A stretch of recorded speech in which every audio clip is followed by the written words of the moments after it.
Lepas tu kita punya doa tu ada kekuatan ke tak? Memang kita sebut doa ni ada kekuatan. Menjadi senjata kepada orang beriman. Doa ni ada kekuatan. Doa daripada orang yang dizalimi contohnya. Memang ada kekuatan. Tidak akan ditolak oleh Allah Subhanahu wa ta'ala. Kehebatan doa. Kekuatan doa. Memanglah. Itu senjata orang mukmin. Memang hebat doa. Memang ada kekuatan doa. Itu pada zahir. Hakikat Tuhan belaka. Hebat doa. Kuat doa tu. Doa orang dizalimi pula. Diperkenankan. Hebat, kuat doa tu. Hak tu hak Tuhan. Jangan pula kehebatan doa. Kekuatan doa. Mana kuat dengan Allah Ta'ala. Jangan gitu. Orang ni serupa dengan mana kuat atromen dengan Allah Ta'ala. Macam budak-budak cakap gitu. Ya budak-budak kan. Kalau atromen lawan dengan Allah. Mana menang? Ada budak tanya gitu. Dah atromen menang semua. Kan atromen kan menang semua kan. Hak dilawang tu makhluk tu apa? Hak dilawang tu. Hak muka huduh-huduh dilawang. Tapi menang ni semua. Tapi sebelum menang tu kalah dulu. Macam Hindustan jugalah. Belum menang tu kalah dulu. Sebetulnya je macam Hindustan. Hindustan kan kalah dulu baru menang. Oh.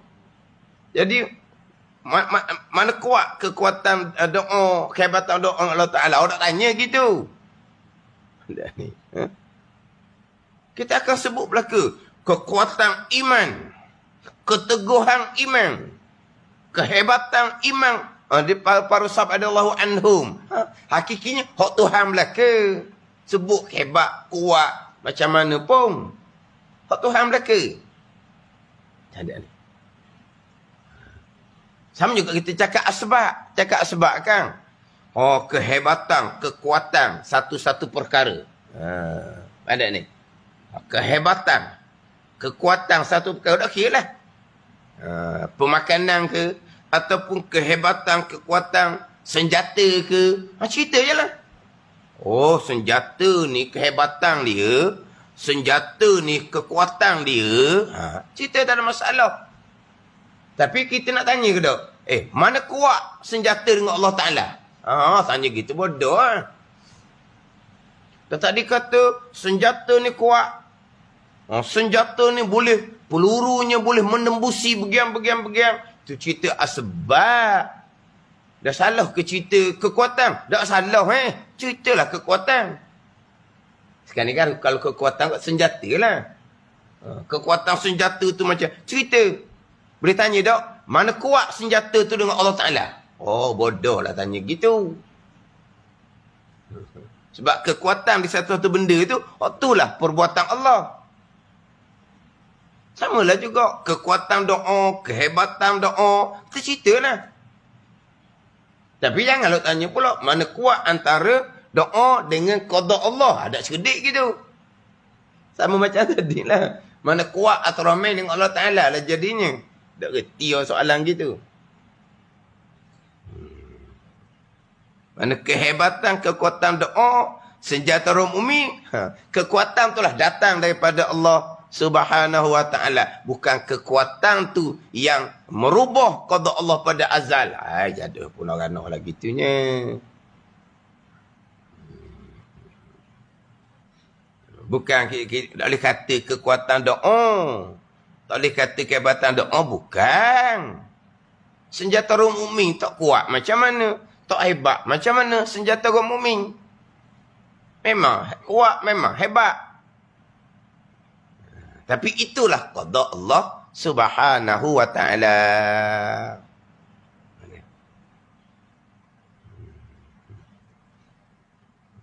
Dia nak beza tu. Hak azali dengan hak baharu tu. Qada yang baharu, qada liluh mahfuz.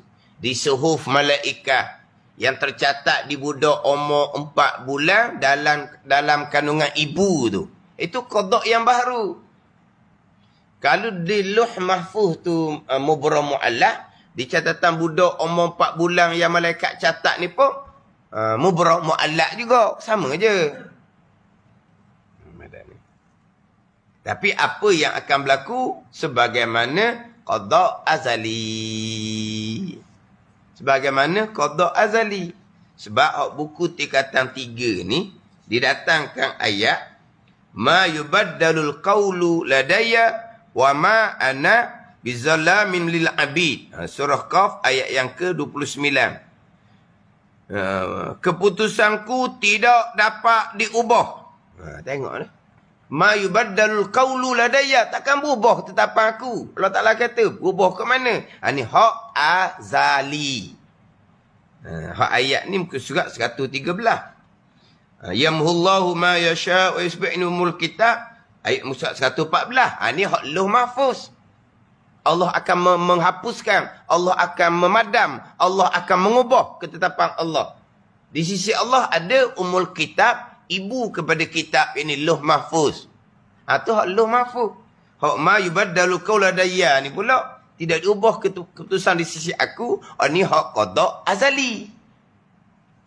Dua-dua ayat ada dekat dalam buku tingkatan 3 ni. Huraian ustaz macam mana wallahu alam dah kena orang molek lah. Sebab ramai orang faham yang berubah ni qada azali.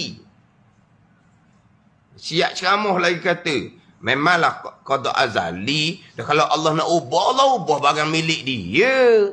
Dia buat hurah gitu. Sekarang qada azali itu milik siapa? Barang milik Allah. Lepas tu Allah nak ubah, Allah ubah barang dia.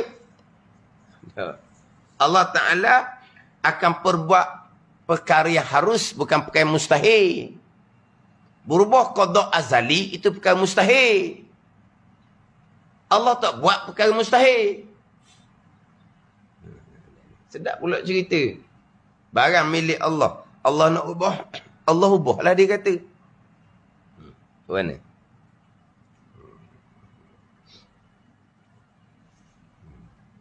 Ada yang ceramah qada yang tercatat di Lauh Mahfuz yang azali. Lauh Mahfuz azali. Lauh Mahfuz koding. Ada nak kata mana?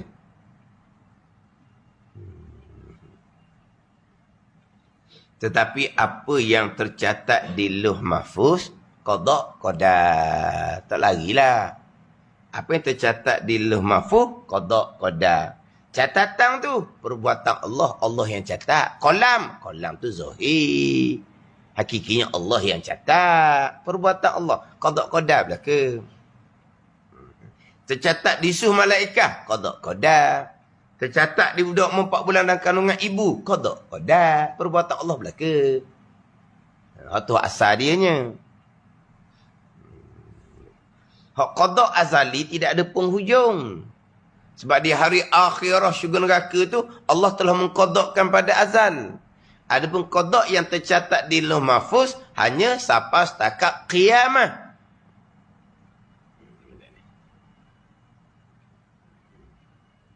Dalam kitab Faridatul Fara'id dan kitab Al-Misbahul Munir. Kitab Faridah memang ranking nombor 1 lah. Kitab yang permulaan ngaji sifat 20. Tak cerita pun ni. Hak Lauh Mahfuz ni. Cerita azali je. Tak cerita Lauh Mahfuz. Ni tingkatan 3. Bahkan ada buku kanak-kanak. Buku budak-budak. Buku budak-budak. Rukun iman yang ke-6. Beriman dengan qada dan qadar. Beriman dengan qada dan qadar. Kita pergi qada qadar pagi ni. Tajuk dia beriman dengan qada dan qadar. Turun ke bawah, ni buku Rumi. Tajuk qada qadar.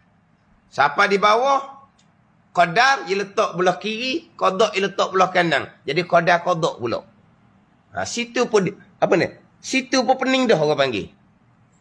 Tajuk dia sama dengan hak buku tingkatan 3 ni, beriman kepada qada dan qadar. Hak qada dalam buku ni jelas. Tingkatan 3 ni.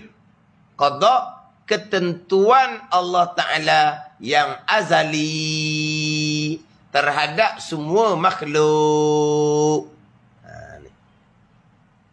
Qadar, pelaksanaan sesuatu perkara mengikut ketentuan Allah sejak azal. Itu qadar. Ini hak buku tingkatan 3 ni. Sebab tajuk dia beriman dengan qada dan qadar. Qada, ketentuan Allah Subhanahu wa ta'ala yang azal, ketentuan azali. Qadar, pelaksanaan sesuatu perkara mengikut ketentuan Allah sejak azal. Pada pelaksanaan. Jadi qada, ketentuan azali. Qadar, pelaksanaan Allah yang bersifat dengan kudrah. Ni hak buku tingkatan 3. Hak saya sebut tadi, buku budak-budak tadi. Tapi hak ni dia Jawi. Ni dia Jawi. Dia Jawi. Hak buku budak-budak tadi, dia Rumi. Beriman dengan qada dan qadar. Qada dan qadar. Dia pun turun ke bawah. Dia qadar letak belah kiri, qada letak belah kanan. Qadar ketentuan azali, qada pelaksanaan ketentuan. Dia pening dah situ, dia tukar. Pening apa panggil tu? Sebab qada, qadar, jalanan Imam Asy'ari. Qadar, qada, jalanan Imam Maturidi. Betul belah ke? Tapi letak molek lah. Macam hak buku tingkatan 3 ni comel. Beriman pada qada dan qadar. Qada apa? Ketentuan azali. Qadar apa? Pelaksanaan ketentuan. Jadi qadanya iradah, qadarnya kudrah. Kalau Maturidi tidak. Maturidi qadar ketentuan, qada pelaksanaan kudrah. Tapi ni macam mana lah.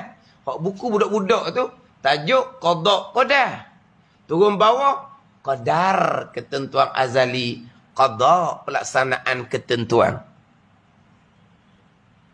Nampak tu, situ pun salah dah. Tajuk dengan huruf bawah tu tak kena. Tajuk qada qadar Asy'ari. Bawah tu qadar qada jadi Maturidi pula dah. Hak bawah tu. Lepas daripada qadar qada tu, hak azali ni, tentuan azali, dia pecah dua selalu. Berubah dan tidak berubah. Tak ada diselit tengah tu luh mahfuz, tak ada. Budak buku budak. Bahaya kata buku seumpama ni. Ada ni. Berubah tak berubah. Dia tak tulis apa yang berubah tak berubah tu. Cuma dia gambar. Dia tak ada tulisan, dia gambar. Yang berubah tu dia buat gambar padi. Padi tu mungkin rezeki. Yang tidak berubah tu dia buat gambar mayat. Mayat dalam kapang tu lah. Mungkin ajal. Sebab dia tak tulis dia pun gambar. Dia ada buat gambar pengantin. Mungkin jodoh. Gitulah. Dia ada 4 gambar. Saya pun dah ingat satu lagi. Gambar padi, mungkin rezeki lah. Gambar mayat, mungkin ajal. Gambar pengantin, mungkin jodoh. Satu laginya, gambar orang pakai baju cari. Mungkin nasib. Orang pakai baju cari. Miskin lah maknanya. Jadi yang berubah, gambar padi dengan gambar orang pakai baju cari. Orang miskin. Hak tidak berubah, dia buat gambar mayat dengan gambar pengantin. Gitu lebih kurang. Dia bicara hak azali. Tu tak kena sangat gitu. Pun orang dah faham. Hak qada azali berubah. Tak kena Tuhan kalau qada azali berubah. Allah ni macam kita juga. Menentu. Menetap. Kemudian, ubah balik. Sebab apa kita menentu, menetap, kita ubah balik? Sebab kita jahil. Mula-mula kita dah ingat gitu. Kita buat keputusan yang putus dah mutamat dah. Makna kira-kira kok. Dah ubah dah. Tengok. Tak jadi hija nampak. Kena ubah balik. Sebab apa terpaksa kena ubah? Dulu buat keputusan muktamad dah kan? Jahil. Itu keputusan seorang diri. keputusan mesyuarat. Sebulat suara. Ada ni? Keputusan mesyuarat sebulat suara. Jalan. Kita kena mesyuarat lain lah. Tak jadi utusan kita ramai-ramai ni. Tak betul. Kena ubah balik mesyuarat semula, ubah balik. Kenapa? Ketetapan mesyuarat ramai ni, hak sebulat suara ni, kita pasti kena ubah sebab jahil. Tu je Pak poin dia. Jadi kalau qada Allah berubah, di mana letak ilmu Allah Subhanahu wa taala? Qada yang berubah kita imani, tapi qada yang tercatat di Lauh Mahfuz. Qada yang berubah kita imani, qada yang tercatat di Lauh Mahfuz. Hak Nabi kata, la yarudul qada illa doa. Tidak menolak akan qada Allah melainkan doa. Qada mana? Qada yang tercatat di Lauh Mahfuz. Dalam hadis Bukhari Muslim, hadis muttafaqun alaih, man sarrahu an yubsata lahu fi rizqihi aw yumsa'alahu fi asari falyasil rahimah. Nabi kata, hadis muttafaqun alaih, hadis Bukhari Muslim, sesiapa yang hendak diluaskan rezeki atau dipanjangkan umur, Nabi kata, maka hubunglah silaturrahim. Jadi hubung silaturrahim ni akan diluaskan rezeki. Hubung silaturrahim ni akan dipanjangkan umur. Panjang umur ni ulama berbeza pandangan lah. Sama ada panjang umur ni panjang masa, ataupun panjang umur ni ditambahkan barakah umur. Ulama berbeza pandangan. Diluaskan rezeki, dipanjangkan umur, berubahlah orang panggil. Apabila dihubung silaturahim, ini hak qada yang tercatat di Lauh Mahfuz. Ada ni. Mana di Lauh Mahfuz, dia hubung silaturahim, rezeki dia jadi luas. Dia tidak hubung silaturahim, rezeki dia jadi sempit. Dah balong orang tu, balong orang ni. Lepas tu, siapa nak terbabit dengan kitanya? Maka rezeki kita disempit. Sebab tidak hubung silaturahim. Sampai masa, dihubung silaturahim. Rezekinya luas. Itulah qada azali. Sampai masa, dia memutuskan silaturahim. Rezeki disempit. Itulah qada azali. Begitu je. Dia hubung silaturahim itulah perbuatan Allah Subhanahu wa taala, qada qadar. Saya pernah ditanya. Pertanyaan tu kejut jugalah dengar. Macam mana ustaz kalau gini, dia kata, Allah nak tengok dulu. Tengok dulu macam mana? Tengoklah kalau kemudian dia hubung silaturahim, Allah panjangkan umur dia.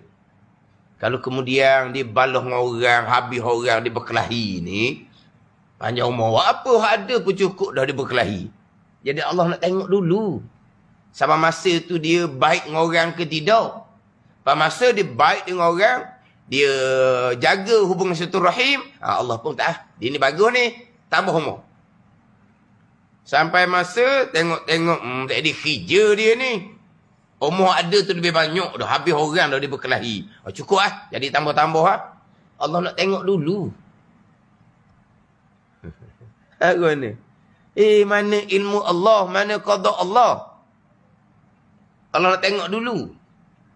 Nak tanya ni bukan orang biasa ni. Mana Allah jahilnya. Tak kenal Tuhan. Nak tengok dulu ni macam kita mak ayah. Anak kita minta. Nak beri kedak budak ni. Tengok dulu. Jangan beri cepat-cepat. Tengok dulu. Nampak molek dah. Molek lah nak benda. Tengok dulu. Tengok macam mana. Molek sungguh. Apa kita putusan balik? Beri lah. Nampak molek lah. Nak tengok dulu. Sebab apa? Sebab kita mak ayah jahil. Tu tengok dulu. Tuhan nak tengok dulu. Kalau dia baik dengan orang, Tuhan panjang umur. Dia tak baik dengan orang, Tuhan tak panjang umur. Karuk gitu. Mana? Dipanjangkan umur ni yang tercatat di Lauh Mahfuz. Mana kalau dia hubung silaturahim, umur dia, kalau dia tidak hubung silaturahim, umur dia 60. Kalau dia hubung silaturahim, umur dia 61 contohnya. Ni malaikat tak tahu ni. Sampai umur 60, malaikat nak cabut nyawa. Sebab umur dia 60. Tuhan kata, nanti dulu. Umur dia tak apa lagi, umur dia 61. Allah Ta'ala tambah. Sebab dia hubung silaturahim. Sebab dia buat kebajikan. Umur 61. Hak 61 lah hak qada azali. Hak qada azali ni la yastakhiruna sa'atan wa la yastaqdimun. Tu. Tak lewat sesaat, tak cepat sesaat. Atau hak qada azali. Yalah ni. Tu je nak ceritanya. Lepas tu kita macam mana? Kita hamba. Dituntut berdoa. Yang tidak berdoa tu hamba yang sombong. Yang rasa sudah cukup. Syariatnya apa? Kita hubung silaturahim. Itu kewajipan kita. Syariatnya apa? Kita buat kebajikan. Itu kewajipan kita. Lepas tu, hak berubah tak berubah, bukan kata qada azali. Bukan kata qada yang tercatat di Lauh Mahfuz, di suh malaikat. Qada yang tercatat di budak umur 4 bulan. Dia pun lahir. Nampak tak qada tu? Gaib belakang tak bahas tu. Ni, sekarang, Lauh Mahfuz ke suh malaikat ke nur langit. Ni, hak dicatat di budak umur 4 bulan. Hak tu hak bumi. Lepas budak tu lahir, kita pun buat CT scan. Kenal CT scan? Masuk MRI. Berapa doktor? Dia tak ada penyakit ni. Nak tengok. Malaikat catat apa di budak umur 4 bulan hari tu? Boleh nampak? Gaib. Serah ke Tuhan lah waktunya. Hak azali. Hak azali hanya Allah yang mengetahui. Malaikat pun tak tahu.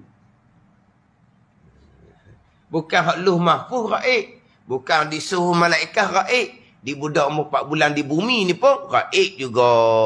Cuma kita hurah. Kalau hak azali, mubrong. Putus belakang dah. Mustahil berubah. Hak catatan yang baharu ni lah. Hak mubrongnya huraian macam mana. Hak mu'allaknya yang tergantung huraiannya macam mana berubah. Tapi apa yang berlaku, itulah qada azali.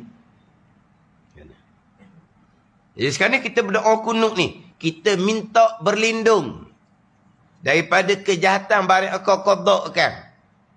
Kejahatan kau qadak mana ni? Yang tercatat di Lauh Mahfuz. Tidak berdoa akan jadi hamba yang tidak syukur, yang tidak sabar, yang tidak reda. Berdoa cukup syarat. Semua orang berdoa kunut belaka. Cukup syarat, Tuhan perkenan. Dia jadi hamba yang bersyukur atas nikmat. Dia jadi hamba yang sabar reda atas ujian daripada Allah. Tidak berdoa atau berdoa dia ikut syarat, dia akan jadi hamba yang tidak syukur atas nikmat, tidak sabar reda atas ujian. Dia berdoa, doa cukup syarat.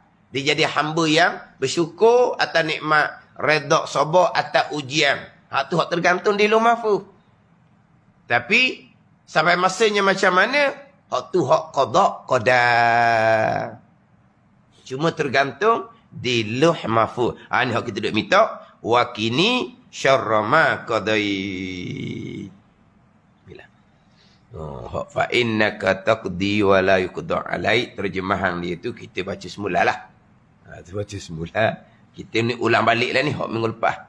Hak qada azali, qada yang tercatat di Lauh Mahfuz. Wallahu a'lam. Bismillahirrahmanirrahim. Alhamdulillahirabbil alamin. Wassalatu wassalamu ala sayyidil mursalin wa ala alihi wa sahbihi ajma'in.